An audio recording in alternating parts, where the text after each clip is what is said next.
semuanya, saya perwakilan dari kelompok Dandelion. Dan di video kali ini, saya dan teman-teman saya akan membahas sedikit mengenai krisis komunikasi yang sedang terjadi saat ini. Nah, topik yang akan kami bahas dalam video kali ini adalah stop penyebaran hoax di era new normal.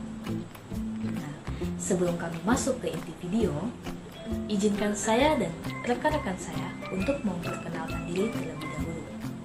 Saya Araceli Arambula dari kelas English for Business and Professional Communication 1B. Perkenalkan, nama saya Susi dari kelompok Dandelion. Tugas saya adalah sebagai pemberi ide dan pemain.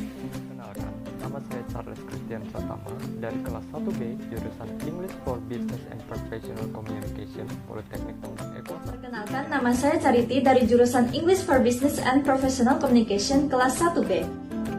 Perkenalkan, nama saya Bioso dari kelas 1B, jurusan English for Business and Professional Communication, Politeknik Tonggak Ekuator. Menurut Kamus Besar Bahasa Indonesia atau KBBI, hoax adalah berita bohong atau berita tidak bersumber. Hoax adalah informasi yang sesungguhnya tidak benar, tapi dibuat seolah-olah benar adanya. Banyak hoax yang beredar di masyarakat, dan mirisnya, masyarakat bisa percaya begitu saja pada berita yang tidak tahu asal-usul dan kebenarannya. Ini adalah salah satu dampak dari krisis komunikasi yang sedang terjadi saat ini. Indonesia merupakan satu dari sekian banyaknya negara yang terkena dampak luar biasa dari COVID-19. Yang awalnya Indonesia memperlakukan lockdown selama beberapa bulan, sejak awal pandemi hingga akhirnya Indonesia menerapkan new normal, yang dimana masyarakat harus mulai bisa beradaptasi dengan kebiasaan hidup yang baru. Mulai dari mencuci tangan, menjaga jarak, hingga memakai masker saat bepergian maupun di keramaian.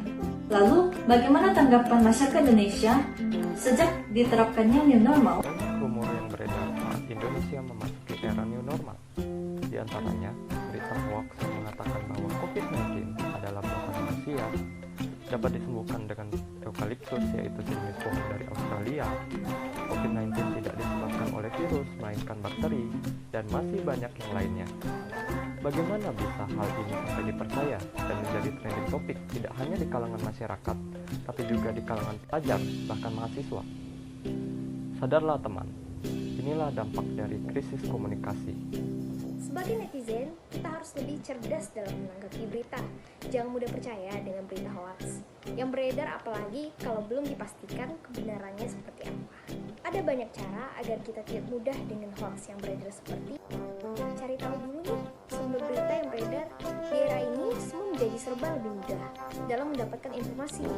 Sebelum kita percaya dengan berita yang beredar, sebaiknya kita memastikan sumbernya dulu nih. Apakah berita tersebut ditulis di situs yang terpercaya atau tidak? Yang kedua, baca keseluruhan informasinya. Jangan hanya membaca judulnya, tetapi bacalah keseluruhan informasinya. Yang ketiga, berpikir secara kritis. Berusaha untuk melihat informasi tersebut dari berbagai sudut pandang. Bijaklah dalam menerima setiap informasi yang ada. Jika kita terus-terusan percaya pada berita bohong, kapan Indonesia akan maju?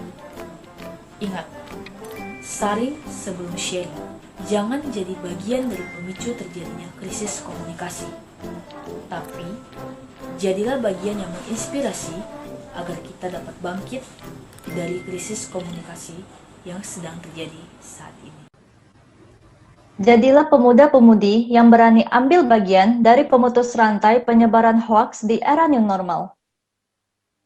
Ingat, cari tahu kebenaran suatu informasi yang kita terima sebelum kita menyebarkannya. Ambil bagian dari pembantu penelitian, bukan pembantu penyebaran. Jadilah pemuda-pemudi yang cerdas dalam menerima kebenaran informasi di masa krisis komunikasi. Pemuda-pemudi harus bisa berperan aktif untuk melawan krisis komunikasi yang ada. Karena pemuda-pemudi adalah harapan untuk menuju Indonesia yang lebih maju.